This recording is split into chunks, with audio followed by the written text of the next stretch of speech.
All right, guys, what is up? This is Breakfast with the Brand, the number one podcast in the world for entrepreneurs and leaders who want to build industry leading brands. I am your host, Junior Frederick, and I have with me the man himself, Mr. Bobby Stealth. And as usual, we have a phenomenal conversation for you today. By the way, guys, this is streaming live. So if you have any questions or any comments, please go ahead and put them in the chat. First and foremost, let us know where you're listening in from. And also, go ahead and put some flames if you feel amazing today. Bobby, how you doing? Doing well, Junior. I'm doing well. Hit the Peloton, as Shaan would say. Like, I don't have the Peloton. I don't know what mine is. Mine is like just a stationary bike. I'm not too fancy when it comes to my indoor in-home workout station. But that's what I did this morning as far as working out. I hit the Peloton or the stationary bike, and it was good because as I was riding, I was like, why am I doing this? Like, why am I riding this bike this early in the morning before I go live on this call? And discipline is what came to mind. I was like, discipline. That's why you're doing it.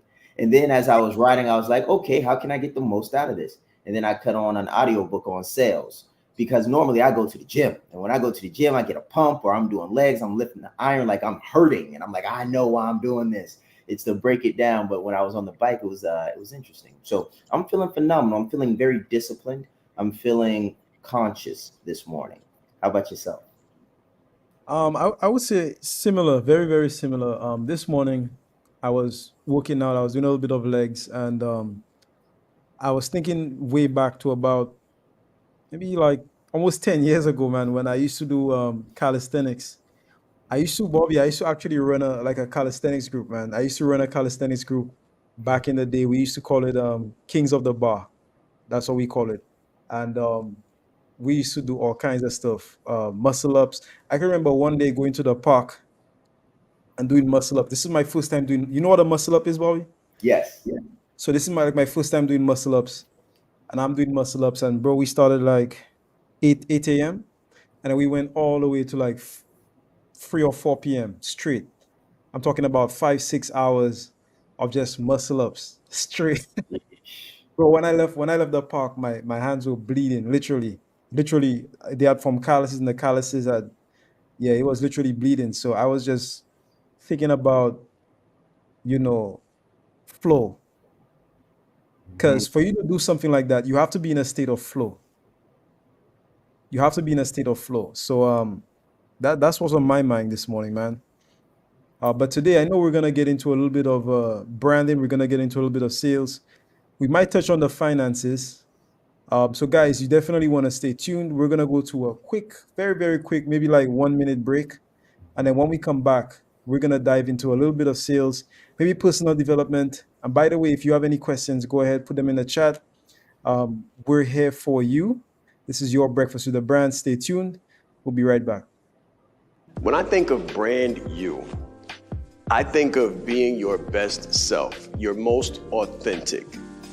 The reason why we were able to crush business, absolutely dominate in business without having the marketing list, without having the email huge list, without having the Facebook ads and the advertising budget, without knowing the algorithm. The reason we were able to do this is because I branded myself. I told my authentic story and I was comfortable in my skin. Why? Because it was that time in the world where everything was shifting. It was 2020, March. So you remember what happened during that time. It was like the world was coming to an end. So you didn't have anything to hold back. So I chose to give everything that I had and be everything that I am. And because I was that, because I branded me, because I was authentic, everything shifted. And people wanted more. And they wanted to know more about me and how they could become more comfortable in their skin. Listen, guys, when you brand you and not what you do, you're gonna add a zero to the world, but you'll also add a zero to your revenue. Let's grow.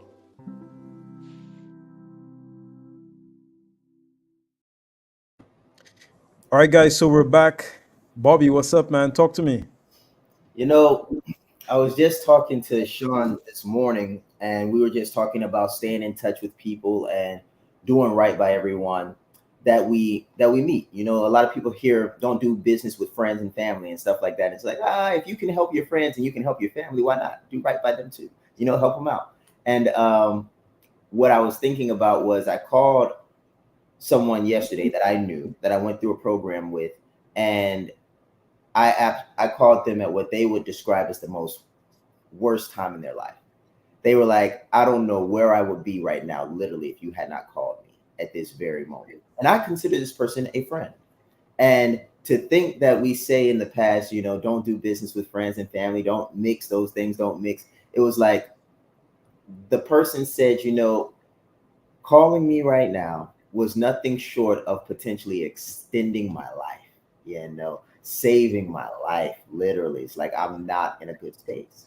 And by the time we finished the call, they were ready to do business. They were like, now what can I do? Like, what can I buy? What can I get into to move to the next level? So one of the things that's on my mind right now is for the people watching is use your phone. Your money is in your phone. You know, you got friends that you haven't talked to, you got family that doesn't know what you do, you got cousins, uncles, nieces, all these people that might be right on the cusp of, you know, calling it quits or taking a different direction in their life when all they're waiting for is your phone call so that you can sell them something. But it's not about the selling, it's about the transformation so that you can be the bridge. So that's how I'm feeling. You know, that was an experience that happened for me yesterday, and it was very, very rewarding to know that I called at such a precise time, and they were happy to hear from me. Yeah, I've experienced that before as well, Bobby. I've experienced that multiple times. Um, it's a very interesting thing, man. When that's why I say that sales is super powerful when done right. It's super powerful. And it has to be done ethically, right? And when you're in that space of just helping people, you tend to be like a saving grace for a lot of people. Trust me. Because the truth is a lot of people, in fact, most people out here, they're literally like they're trying to move the needle forward. And most of the time they're stuck. They're literally just stuck. And you making that call when you did was a phenomenal decision and a phenomenal choice. I don't think God makes mistakes, and I think you doing that and you reaching out was definitely a sign. And I know for 100% fact that they appreciate that, and they're going to remember that moment for the rest of their life. 100%. Yeah, and I agree because they literally said, you know, I can't thank you enough. I'm about to go open my Bible now and read it. Thank you. Like that was literally the way the conversation ended. And I'm not saying, you know, you have to be religious to appreciate the idea or the conversation we're having, but it's like we're all looking for hope. You know, we want to be hopeful. We want to believe that there is a possibility for us to succeed. And I think that's what sales professionals provide to people sometimes is hope. Because I remember several times where I would be talking to someone that's stuck and they don't see the light, like they are losing hope. They don't know what they're going to do. And by simply qualifying them, asking them a series of questions, figuring out where they are, doing a diagnosis, and then fact finding and coming up with a prescription. It's like when they realize that there's a solution for their problem, when they realize that what they have is not terminal, like this is not a terminal illness, it's not going to take you out, it's something you can recover from. It's like you see their eyes light up, you see their color come back to their face, and it's just such a powerful experience when most people, you know, are just looking for hope. They're just looking for a reason to keep going. And I think that's where sales becomes extremely powerful for me. And I've got a question for you, Junior, as we kind of go down this direction of the personal side of sales. How do you distinguish between empathy and sympathy? Because empathy is like, hey, I understand what you're going through, but I'm not using that understanding to sympathize with you. Instead, I'm using it to make you very aware of your situation. right? Whereas sympathizing with someone is like, oh, I know exactly how you feel, and I feel that way too, and maybe you should XYZ. Because I think a lot of times when it comes to being personable in sales, a lot of people opt for sympathy and lose the sale instead of being empathetic, understanding, and applying the right amount of pressure to close the sale and actually help the prospect. Well, I think empathy comes from and if you look at what empathy is, it's putting yourself in other people's shoes. That's what it is, or having the ability to put yourself or to see yourself as that person. For me, I think genuine empathy comes from experience. So having gone through what that person has gone through, then you could be empathetic, meaning that you could understand fully what they're going through. I think sympathy is being sorry for somebody. I think that's what it is. Um, but to me, empathy allows you to speak from a position of strength. Sympathy, you're speaking from a position of weakness. I don't think you can. There's not much utility. There's not much use in sympathy. Like if I feel sorry and then you feel sorry for me, like there's nothing comes from that. But if you've been through something or if you're going through something and I've also been through that same thing, then I can offer you a way out. Yeah. I can offer you a way out. I can offer you a light. I could tell you how I got through it and I could actually help you. Hmm. So I think that's how I sort of distinguish that. And like I said, Bobby, to me, when it comes to like this whole business and sales and all that, I think it just comes down to the truth, like just telling the truth. Because if I've never been through what you've been through, I'm not gonna tell you I understand because I don't. I don't understand because I haven't been through it. So Bob Marley says that every man believes his burden is the heaviest, right? And he who feels it knows it, right? If you haven't felt it, then you don't know it. But it doesn't mean that you cannot, you know, be there for somebody. It doesn't mean that you can't help somebody. It doesn't mean you cannot offer assistance. But that's sort of where I draw the line. I draw the line at, okay, I know what you're going through. This is what I did. And I never tell people what to do. That's one thing about I never tell you what to. I tell you what I did, right? And then I let you make a decision as to what you want to do. But Yeah. I never tell people what to do. No. You know, there's something that you shared with me and something that I read this morning that I want to just share with everybody that's watching this. Junior said to me one time, in order to sell a program for 4 figures, you need to have invested 4 figures yourself. And the reason that he shared that was because there's certain feelings and experiences and thought processes that happen when you spend certain amounts of money. I've invested 4, 5, and 6 figures in myself and my business, probably multiple times over. And with that being said, a lot of times we don't own what we're selling. And when you don't own what you're selling, it's very hard to be convicted or to be convincing or to close a deal because you're trying to sell something that you haven't bought into yourself. And one of the things that I was reading while I was on the bike this morning was a very short story, very funny story too. But I'll give you guys the short version. There were 2 salesmen. One was having a phenomenal year. They were selling the same product. One was having a phenomenal year. One was down in the dumps. The one that was having a phenomenal year went over to the salesman's house that was having a poor year. They were friends. He says, "Hey, Bill, how's things going?" Bill starts telling him, man, I can't sell any of this cookware. They were selling pots, right? Back in the days, back in like the 70s, 80s. So he's like, I'm selling pots, man, but I can't sell a piece of this stuff, man. I can't sell any of it. And the other friend, Ziegler, says,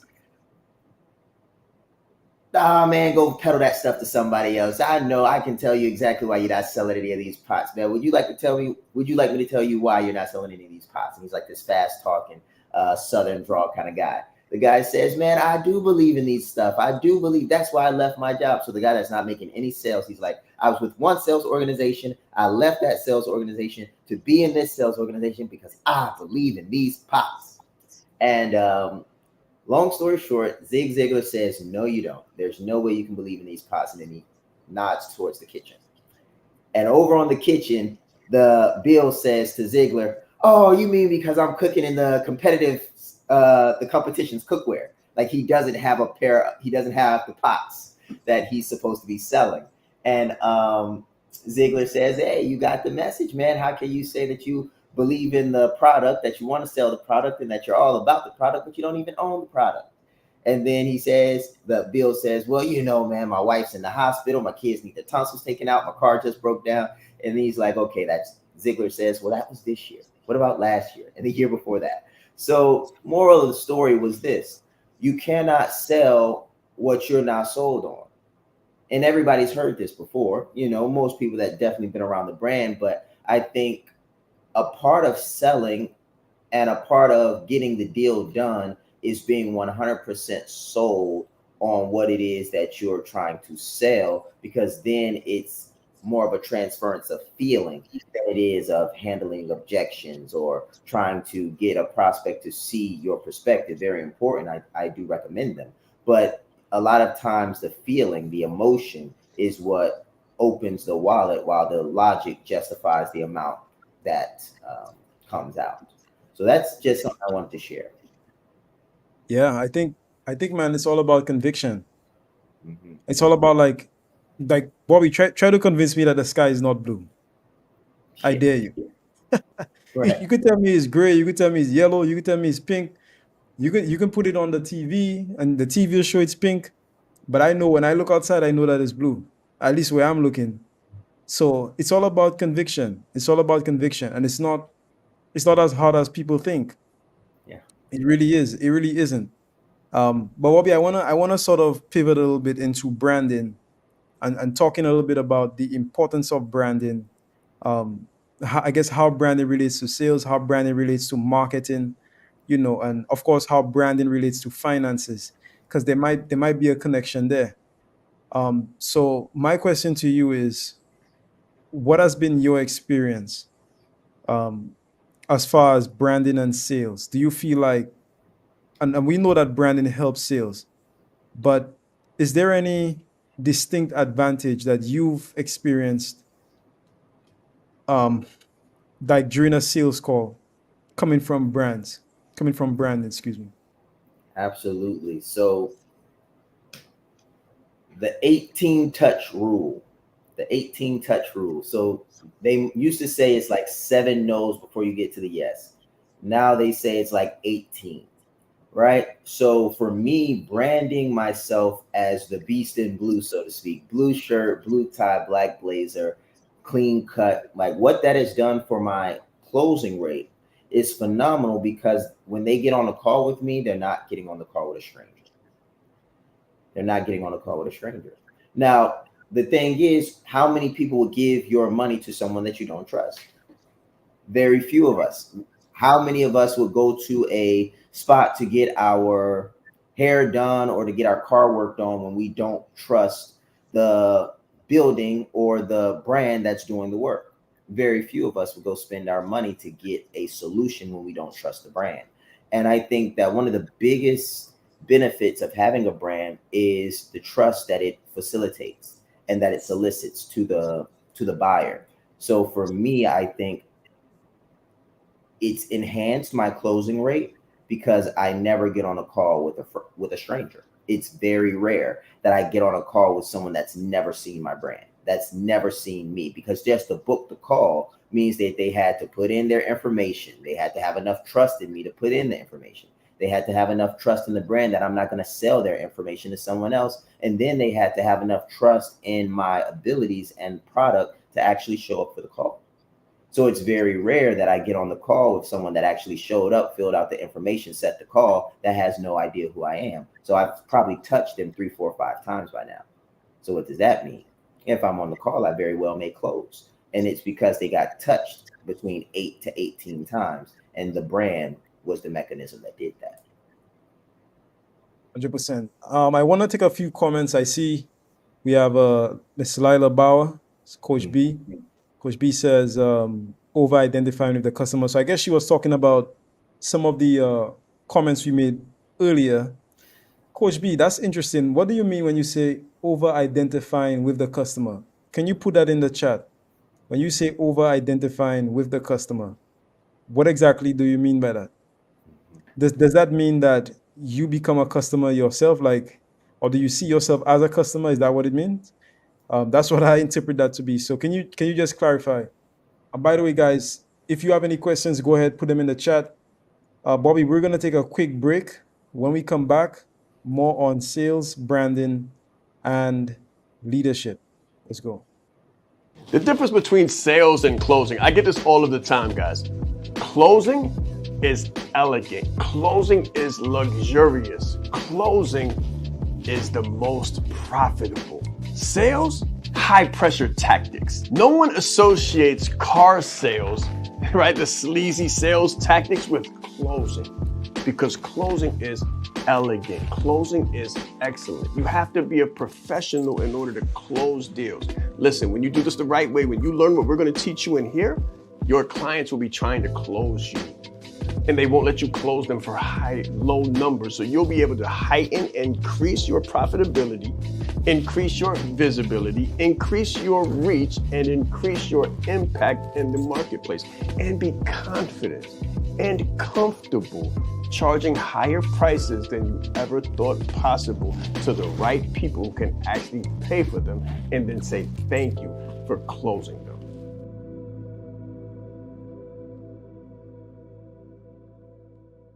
In brand clarity, exactly what you're going to get is what it sounds like. Clarity for your brand. What is your color? What is your logo?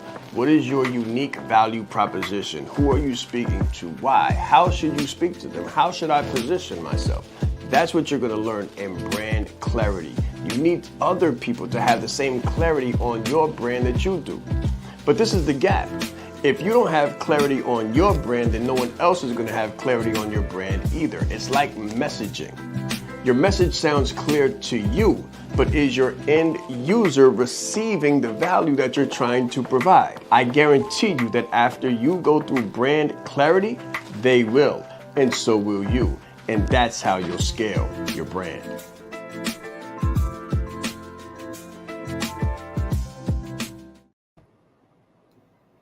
All right, guys, so we are back. Put it in the chat. What is the energy in the room? We're talking about sales, and we're also talking about branding. Bobby, I think the last place we left off was talking a little bit about the branding as far as it relates to the sales. Yeah. Let's talk about marketing, man. Let's talk about marketing, branding as far as marketing. A question that I often get asked is, what is the difference between branding and marketing? Okay, so what is the actual difference? And what I'm gonna say is that when it comes to branding, okay, a brand is built. So a brand is like an association that's built in the mind of the consumer, in the mind of your client, or in the mind of just your audience, not necessarily a client. Marketing is how you put yourself out there in order to generate leads. Now, funny enough, advertising and marketing are completely different. So advertising is the science of getting known, or basically how you get yourself known. So the whole point of advertising is for brand awareness. That's the whole point of advertising. So by advertising, you're able to put your brand out there, and by consistency, you're able to confirm the association that you create in the mind of your audience. So my question to you is, what has been like, because you're building your own brand right now, right? I mean, you with us, you're on the inside, you're with Shaan, but you're also, building your own brand. So what has been the effect of consistency for you? How has consistency helped you? Because I mean, you're pretty consistent. Last night I went onto Facebook and I noticed that you posted a picture um in your gear, in your old gear, in like your old marine gear. So I mean, you're on the ball, man. Every time I go onto Facebook, I see you. You're one of the people that I see. So what has been the effect of consistency for your brand? How has it helped you? Yes. So those that know the story know that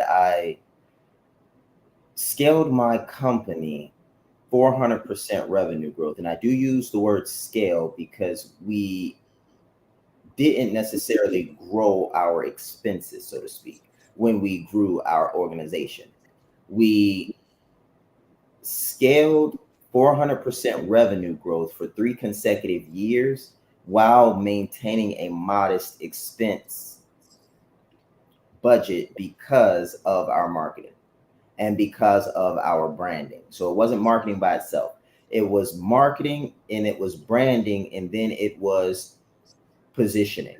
So we positioned ourselves in the marketplace as the only viable option for veterans that are looking to scale or looking to turn their military experience into business success or scalable business, right? And because I was a Marine, I am a Marine, so to speak, once a Marine, always a Marine. And I did have the background in finance, economics, and I had been in business for 3 or 4 years. And I was positioned closely with Shaan Wright East on Breakfast with the Brand. And it was year after year after year, I was the only viable option. They couldn't find another veteran that looked like me that was doing what I was doing in a connection with someone else as big as the brand effectively doing it. So what I was able to create was a monopoly. And I was able to create a monopoly because no one could infringe on my market without trying to mimic. And if they tried to mimic what I was doing, then they'd have to also mimic the investment. And I was already into the brand, and branded like a leader, 1, 2, 3. So the investment they would have had to make to get the same quality of information I got was 100% difference. Like I invested half of what they would have to invest just to get started. So because I started sooner, I had a barrier to entry. So it was so powerful. But marketing, consistency, brand, and positioning were all a part of my 400% revenue increases and my ability to box out the competition, so to speak. Not that we're competing, it's just like they can't find someone that does all the things that we do the way we do it with the same connections. Man, let's talk about messaging for a while. So I'm a copywriter. I started as a copywriter. My background is in marketing, and people ask me all the time, how do you write on social media? Like, how do you write to attract clients? How do you write in a way that inspires people? So this is what I see, and I noticed this with you as well, Bobby, and I noticed this with a few other people from the leverage that we've coached, that we've helped. So guys, if you're getting started right now in your brand, if you're literally starting your brand right now, or maybe you already started, maybe you're course correcting, maybe you're doing something different. I want you to think about the concept of, and you should write this down too. It's called one of zero content. So what is one of zero content? One of zero content means that you make content that nobody else can make. So the question becomes, how can I make content that nobody else can make? Well, the way you do that is by leveraging your story. So you leverage your story. So for example, Bobby's doing CFO work, he's doing finances, but he also has a story as a Marine. He also has a story. I remember, Bobby, you told us a story of you were back then, you were in music. So Mhm. you've been a Marine, you've been a producer, rapper, singer, etc., etc. So only you have that story, or that story combined with that unique, CFO background. I don't know any other CFOs that have also been Marines, that have also been music producers whatsoever.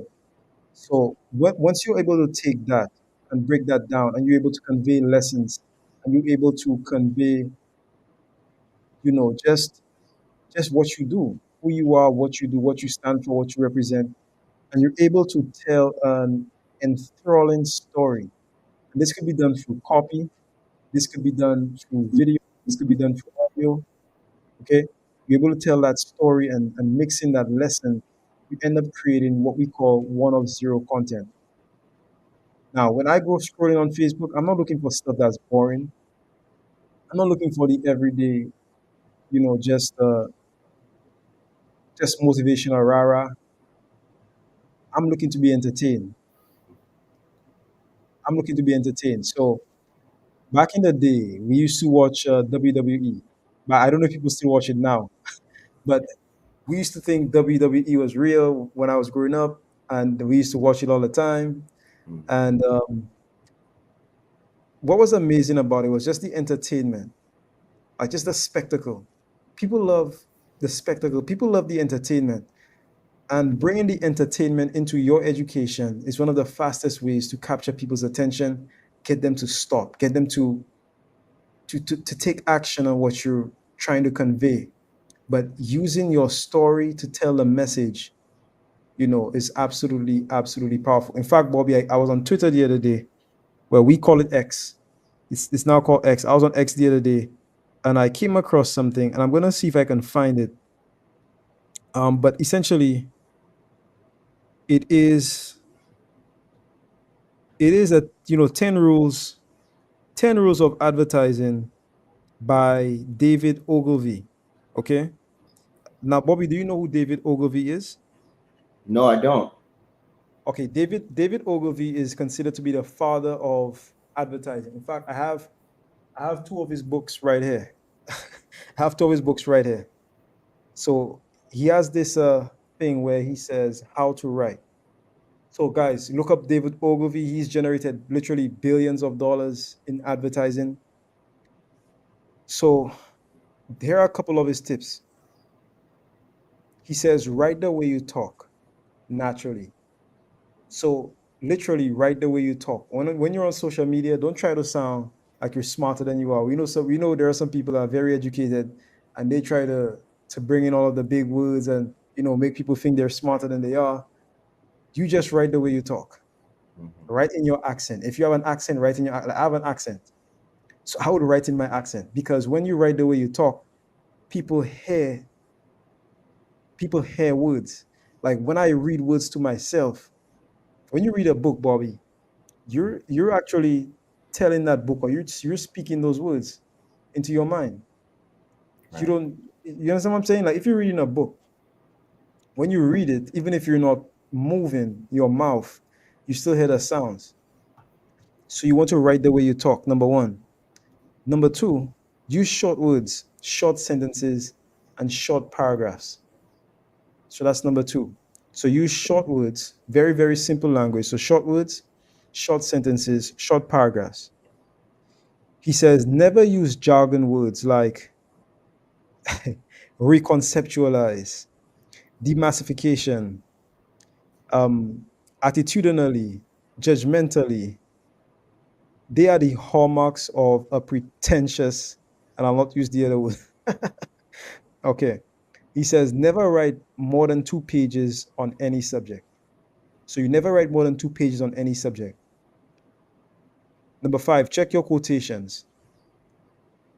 Number six, never send a letter or memo on the day that you write it. Read it aloud the next morning, then edit it. If something is important, get a colleague to improve it. Before you send out a letter or memo, now in this case, it'll be a social media post, make sure it is crystal clear what you want the recipient to do. If you want action, don't write. If you want action, don't write. Go and tell a guy what you want. Okay. So essentially, those are a couple tips that you could use when writing on any platform, whether it's for social media, whether it's for emails, you know, whether it's for whatever, sales pages, they all work. Trust me, these all work. Mhm. Powerful. And I like Seth Godin. He is, I believe, one of the godfathers of marketing, or maybe direct marketing. But Seth Godin has this book called "This Is Marketing," and in that book, he talks about what it takes to connect. he was in I think the Middle East or something like that, and he was selling glasses, and the glasses were very inexpensive, maybe like $2 a pair, and he put the glasses on display, and the people would walk past the glasses and they wouldn't buy. Now, they did all the market research that said these people were practically blind, like they needed these glasses. So the need was present, but they couldn't figure out why these people weren't buying.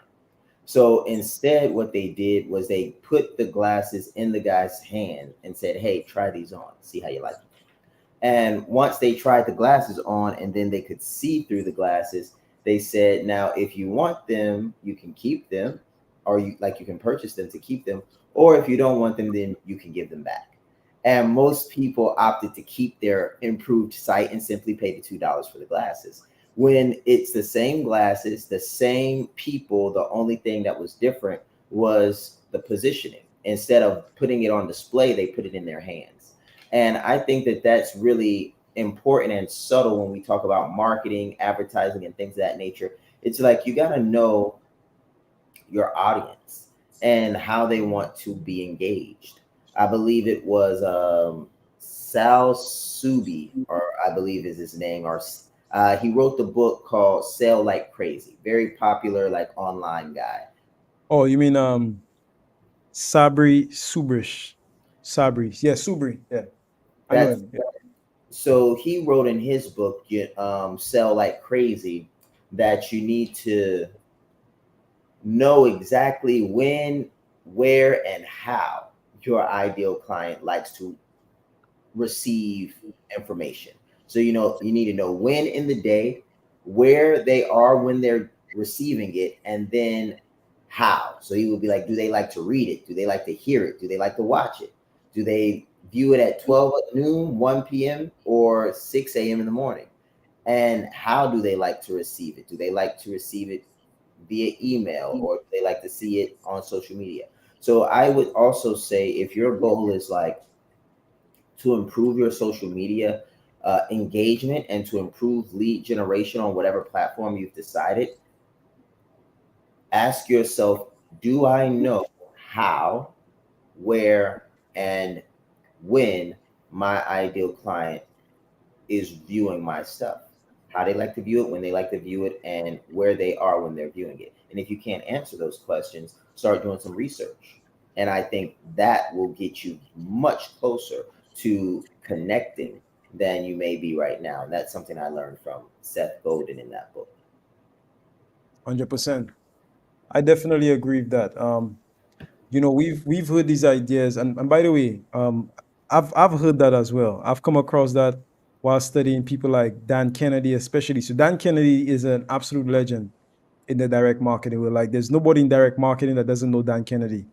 I would say the two giants, Dan Kennedy, definitely Jay Abraham.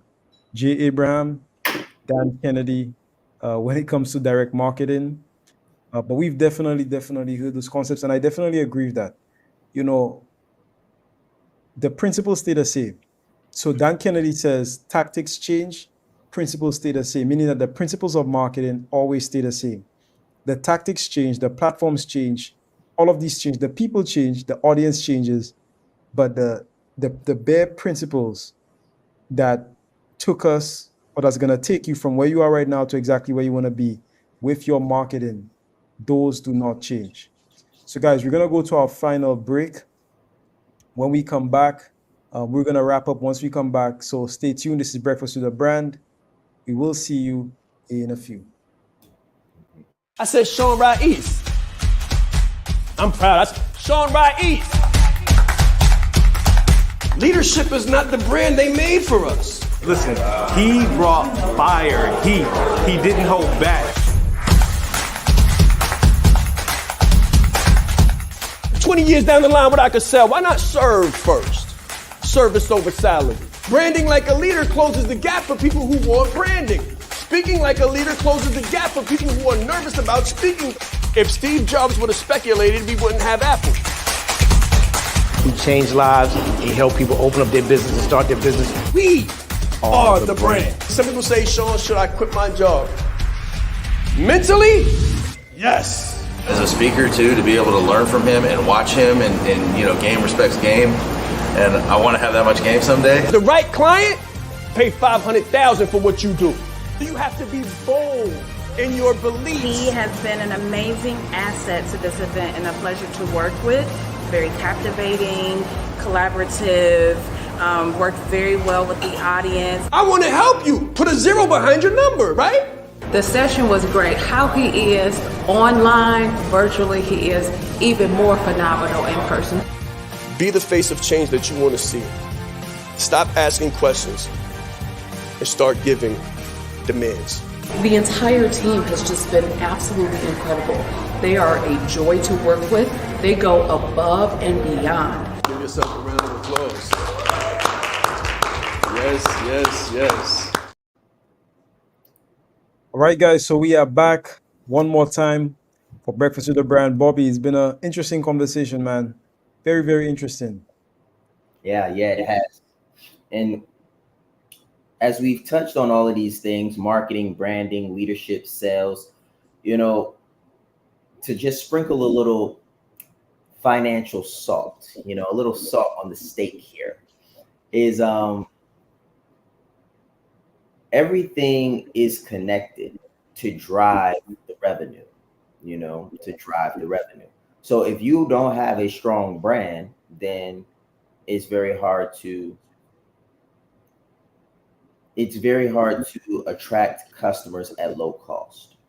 There's this thing called customer acquisition cost, right? So no brand, no leads. If you do get leads, it's usually at a high cost, either of time, energy, or money.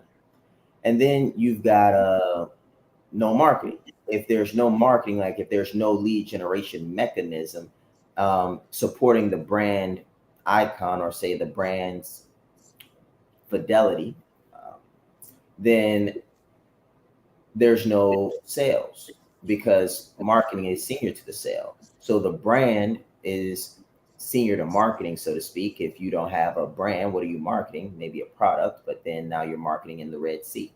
So if you want to be in the Blue Sea, you need a brand. And then the brand is what lowers the customer acquisition cost. The marketing is an expense for generating leads. And then the sale is the recoupment of cash in the form of transactions. So when you make the sale, all the money that you invested in marketing, even if it was organic, you invested time, you should be recouping in the sale. And if you're profitable, then you are getting an excess in cash or capital than you are expending in marketing. So what's super important about a brand is that brands lower the customer acquisition cost, which means it lowers the marketing expense, which means it maximizes the profitability that you get with each sale. Now, some people aren't making any sales, so that whole breakdown doesn't even matter to them. But what matters most to you would be the brand, so you can make sales, and then the marketing so that you can make more sales. And then branding plus marketing done right allows each sale to go as far as it possibly can. So I just wanted to sprinkle that bit of finance on there because it's all connected. 100%. So Bobby, we're gonna take this last comment and then we're gonna wrap up. So Tia says, "Great Tuesday, everyone. Was watching on YouTube this morning. Have a blessed week ahead from New Jersey." All right, all right. Shout out to New Jersey. So guys, thank you so much for tuning in today. Tomorrow we will have more on the topic, and then of course the rest of the week it's gonna be complete fire. So make sure you tune in tomorrow at 8 a.m. Bobby, before we sign off, is there anything that you want to say to the audience? No, it's Tuesday. Feel like we're kicking it off good, kicking in the door this week. I'm excited, and I'll see you guys tomorrow. All right, guys, have a phenomenal day. See you tomorrow. Let's grow.